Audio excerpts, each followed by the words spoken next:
आप सवारे मैं मिले मैं मिलिया सुख होए, जे तू मेरा होए रहे सब जग तेरा होए। सो जिहड़ा अपना नहीं, जिहड़ा खुद नाल प्यार नहीं करता, वो ना खुदा नाल कर सकता ते ना खुदाई नाल करता। जिहड़ा खुद नूं नहीं सवारिया, जिन्हें उन्हें किसी होर दा की सवारना, ये साडे बाबे कहते हैं। इसे मुद्दे नूं लैके इकबाल कैसर होरी अपने विचार अगे टोरन। असी जदों पंजाबी लिटरेचर की गल कर रहे हैं, पंजाबी शायरी की गल कर रहे हैं, तो सानू बहुत पिछे जाके बहुत कुछ वेखना पैंदा है। उन्होंने समय जदों जे शायद असी ये सारा कुछ इकट्ठा करना शुरू नहीं सी कीता। नाथ जोगियां का जमाना, मेरे कहने का मतलब है कि साड़ी लिटरेचर की जिहड़ी या पंजाबी अदब की, पंजाबी शायरी की जिहड़ी नींह है वो सूफिया ने रखी है।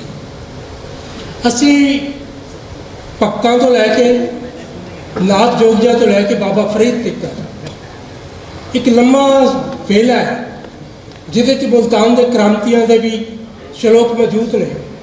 और ये सारी शायरी जिहड़ी है इंसान के सुधार वास्ते की गई, इंसान को इंसान बनाने वास्ते। और रब का जोड़ा पैगाम से जोड़ा मुख्तलिफ इलाकों च मुख्तलिफ जबानों के आया, उस जबान को इन्होंने सूफिया ने, इन्होंने साधा ने, फकीर ने उन्होंने अगे टोरिया और लुकाई ने उन्होंने जबान च दसी। जबान की एक बहुत बड़ी ताकत होती है। जबान की ताकत की है? असी उही गल अगर किसी दूसरी जबान च करिए तो बहुत थोड़ी गल जी साढ़े पल्ले पैंदी है। जे असी उस गल को अपनी जबान च करिए तो साड़ी गल जी है वो पूरी की पूरी और सगवी की सगवी दूसरे तक पहुँच जाती है। और जो असी अपना कहना चाहते हैं वो अपना माफिया जमीर उहदे अगे बयान कर सकते हैं।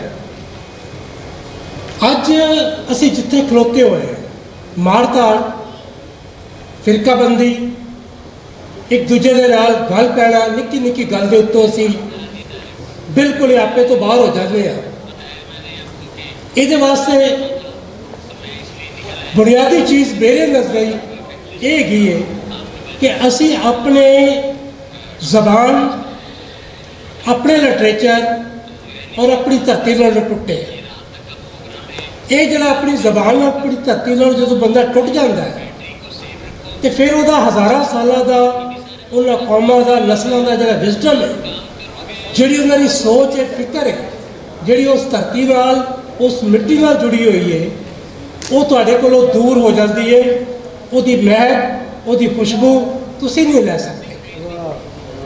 जिहड़ा बंदा जिस धरती से पैदा होया है उन्होंने पता है कि जमीन के उत्ते जो पहली कली डिगती है तो मिट्टी च किहड़ी खुशबू निकलती है और उस खुशबू का, उस महक का रंग की होंदा है, इन वही बंदा मान सकता है जिहड़ा उस जमीन पर रहिंदा है।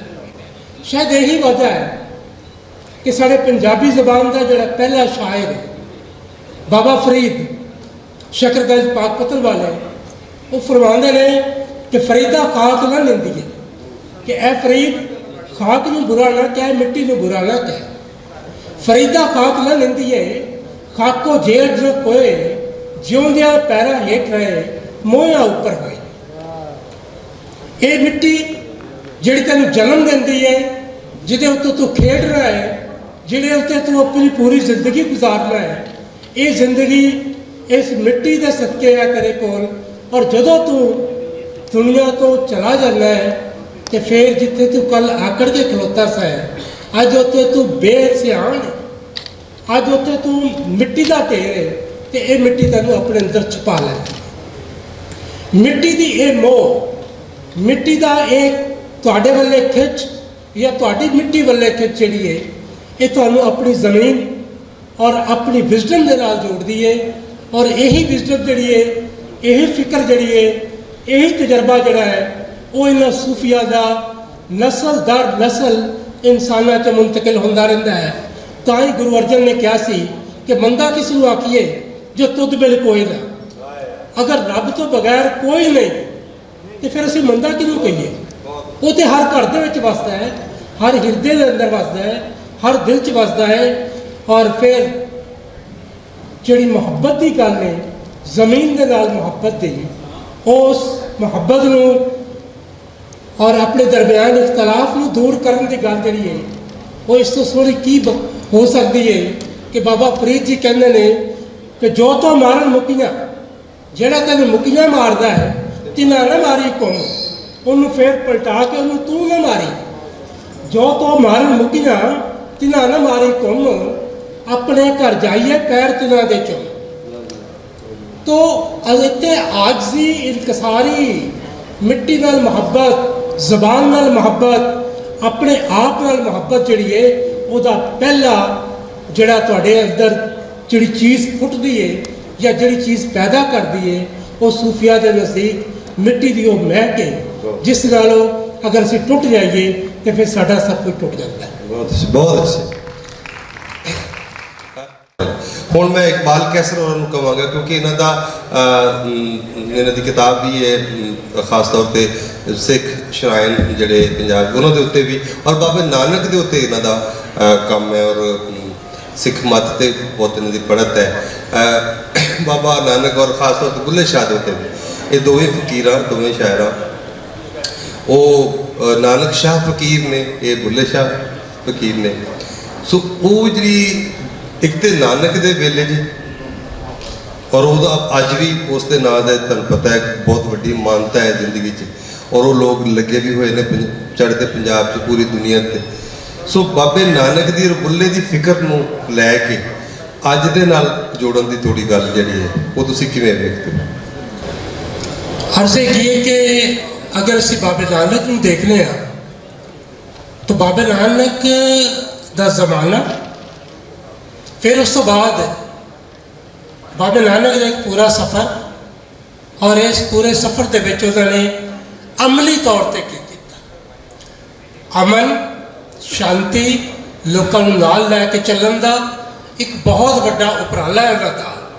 तो की है कि अगर असी सूफीज़म की गल कर रहे हैं तो नाथ जोगिया तो लैके बाबे नानक तक आने होया एक लंबा सफ़र है, और इस सफ़र के विच इत्थे जमीन के उत्ते बहुत सारिया तब्दीलियां आईयां, बाहरों हुक्मरान आए, हमलावर आए, बहुत सारे लोग मारे गए, नवे पैदा हुए, नवे मज़ाहब इत्थे आए, और उन्होंने दरमियान एक लाइन भी खिंची गई, मुस्लिम, नॉन हिंदू, फलां।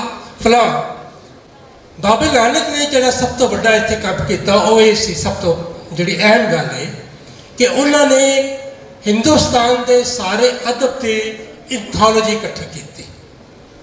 बाबा फरीद तो लैके 5 मुसलमान सूफिया ने जिन्हों का कलाम सिखा की मजहबी किताब गुरु ग्रंथ साहब के मौजूद है। 5 मुसलमान सूफिया तो इलावा तकरीबन कोई 6 के करीब हिंदू सूफिया ने जिन्हों का कलाम ग्रंथ के मौजूद है। फिर अपने गुरुओं का कलाम मौजूद है।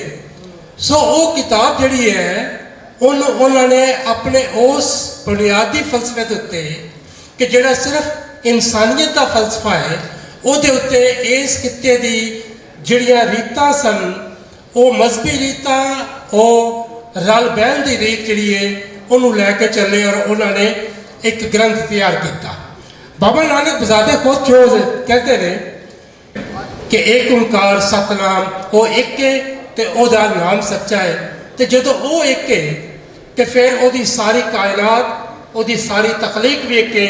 इस वास्ते कहता है कि अव्वल अल्लाह नूर उपाया, कुदरत के सब बंदे, एक नूर ते सब जब पुछया, कौन भले को बंदे। चाहे कोई बुरा है, कोई चंगा है, मंदा है, वो उस नूर च पैदा होया है, तमाम इंसान बराबर ने। तो इस वास्ते बाबे वारिस ने कहा सी, वारिस शाह ना दबीए मोतियां नूं, फुल अग दे विच ना साड़िए जी। ये बजुर्गों के कौल, ये फुल ने, ये मिठे मुहब्बत और महक देने वाले फुल ने, इन्हों नफरत की अग च ना साड़िया जाए। मैं बाबे वारिस की इस गल की गल खत्म करना कि वारिस शाह ना दबीए मोतियां नूं, फुल अग दे विच ना साड़िए जी। बहुत अच्छा।